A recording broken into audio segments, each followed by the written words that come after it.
Hai semua, selamat kembali ke online classroom Cikgu Tio. Dalam video ini kita akan tengok proses penyerapan, pengangkutan hasil pencernaan dan juga penyatinjaan.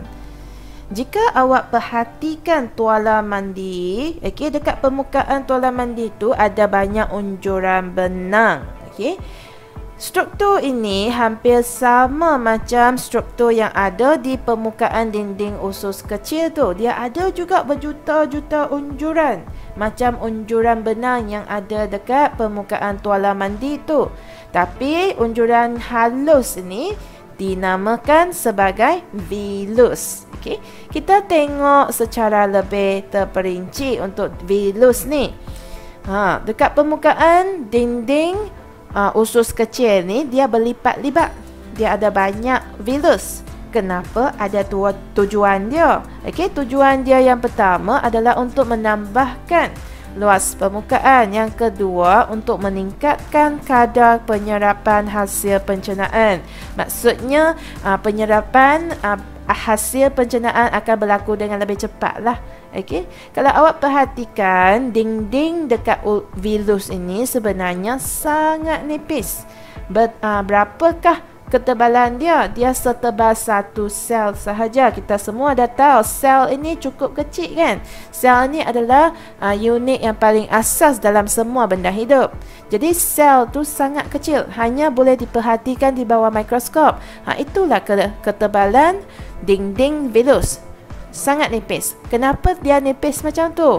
Sama juga tujuan dia untuk meningkatkan kadar penyerapan hasil pencernaan, iaitu supaya penyerapan hasil pencernaan ini boleh berlaku dengan lebih cepat lah. Seterusnya, awak tengok yang sini, dia ada salur darah. Di usus kecil, salur darah banyak. Kenapa? Fungsi dia untuk angkut nutrien, iaitu makanan yang sudah dicerna, yang boleh diserap. Dia akan angkutkan dia ke seluruh bahagian badan. So, sekarang kita tengok satu vilus saja. Kita tengok dengan lebih dekat lagi. Yang ini adalah kapilari darah dan ini adalah dinding vilus.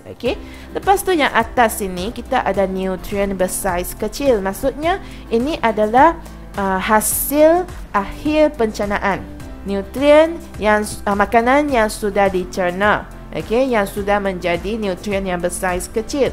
Nutrien inilah yang boleh menembusi dinding usus kecil dan masuk ke dalam salur darah. Dan masuk ke dalam darah. Tengok dekat kapilari darah ni sudah ada nutrien ini. Dia boleh menembusi dinding vilus dan masuk ke dalam saluran darah kita. Macam mana pula dengan yang besar ni? Ini adalah makanan yang tidak tercerna dan saiz dia lebih besar dan dia tidak dapat menembusi dinding usus kecil. Satu lagi struktur yang ada adalah yang di tengah-tengah ni. Ini nama dia laktil. Jadi apakah fungsi laktil? Laktil fungsi dia adalah untuk menyerap lemak yang telah dicerna, iaitu asid lemak dengan gliserol lah. Dia akan salurkan lemak ke dalam sistem limfa dulu sebelum dia disalurkan ke dalam sistem peredaran darah. Apabila makanan ni sudah dicernakan, apabila dia dah dicernakan, macam mana nutrien itu nak sampai ke seluruh badan? Kita kena belajar satu lagi proses. Nama dia asimilasi. Apakah proses asimilasi ni? Ini adalah proses pengagihan hasil akhir pencernaan bagi kegunaan sel-sel badan kita.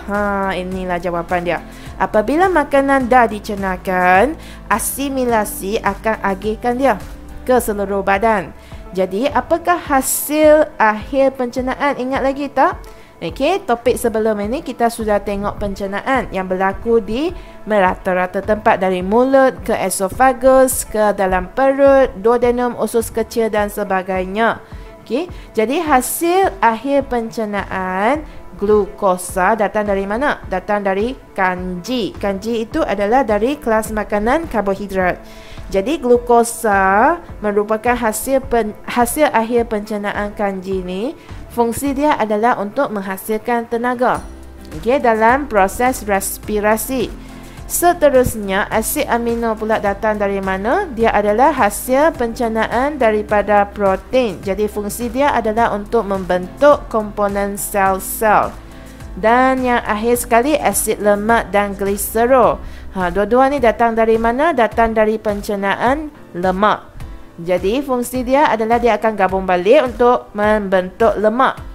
Dan fungsi dia adalah ada dua, iaitu sebagai penebat haba dan juga pelindung organ dalaman. Seterusnya, kita tengok sebenarnya dalam badan kita ada 3 sistem. 3 sistem yang bekerjasama untuk memastikan makanan yang kita makan tu akan dicernakan, iaitu dipecahkan menjadi yang lebih ringkas dan lebih kecil yang boleh diserap oleh badan. Dan lepas tu dia akan diangkut dan diagihkan ke sel-sel badan. So, apakah 3 sistem ni? Yang pertama sekali, of course, adalah sistem pencernaan yang kita sudah belajar dalam video yang sebelum ni. Apa dia pencernaan? Ulang kaji. Definisi dia ada 3 isi. Pertama sekali, pecahkan partikel makanan yang besar dan kompleks. Kedua, kepada yang kecil dan ringkas. Yang ketiga, supaya boleh diserap oleh badan kita. Okey, so itu sistem pencernaan. Lepas makanan ini dipecahkan, dicernakan, dia akan masuk ataupun akan ada sistem peredaran darah yang masuk. Apakah fungsi sistem peredaran darah ni? Dia akan angkut. Okey, sistem peredaran darah ni macam lori lah. Dia angkut molekul yang kecil dan ringkas tu yang datang dari sistem pencernaan tadi. Okey, dia ambil dan dia angkut ke sel-sel badan. Tapi dia angkut saja, macam mana kita nak agihkan? Ini istilah yang kita baru belajar tadi, asimilasi. Yang ketiga ni asimilasi. Fungsi dia agihan hasil akhir. So, apakah tujuan untuk hasil akhir ni? Ada 3. Yang pertama sekali, pembentukan sel-sel baharu. Ini dari asid amino. Kedua, respirasi datang ataupun adalah fungsi dari glukosa. Dan akhir sekali, pengawalan suhu badan oleh lemak. Jadi, adakah yang tadi itu ada di usus kecil? Adakah makanan berhenti kat sana? Tak ada, dia akan terus move on, akan bergerak lagi. Bergerak masuk ke mana? Ke dalam usus besar, di mana penyerapan semula akan berlaku. Jadi, apakah yang bergerak masuk ke usus besar sebenarnya? Ada makanan atau nutrien sudah diserapkan. Jadi, yang tinggal tu, sisa tu akan masuk ke dalam usus besar. Apakah kandungan dia? Sebenarnya adalah makanan yang tidak dicerna atau makanan yang tidak diserap. Okey, contoh serat, sisa rembesan salur pencernaan, sel-sel mati dan juga air. So, apabila sisa-sisa ni makanan tak cerna, tak serap ni, dia bergerak di sepanjang usus besar, ada aktiviti yang berlaku. Apa yang berlaku? Penyerapan semula. Okey, apa yang diserap semula? Air dan garam mineral akan diserap semula ke dalam aliran darah apabila sisa tadi bergerak di sepanjang usus besar ni. Okey. Apabila air dan garam mineral sudah diserap, yang tinggal itu adalah sisa, kan? Kita masuk proses yang paling akhir sekali, iaitu penyah tinjaan. Dalam bahasa harian kita, penyah tinjaan ini buang air besar lah. Okay? So, makanan ataupun sisa yang sudah sampai ke rektum ni, yang sudah diserap air dan garam mineralnya, yang tinggal tu menjadi sisa pepejah dan dinamakan sebagai tinja.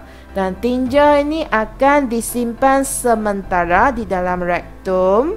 Apabila rektum ni penuh, awak akan pergi ke tandas. Jadi, dia akan disingkirkan melalui dubur. Proses penyingkiran tu dinamakan sebagai penyah tinjaan.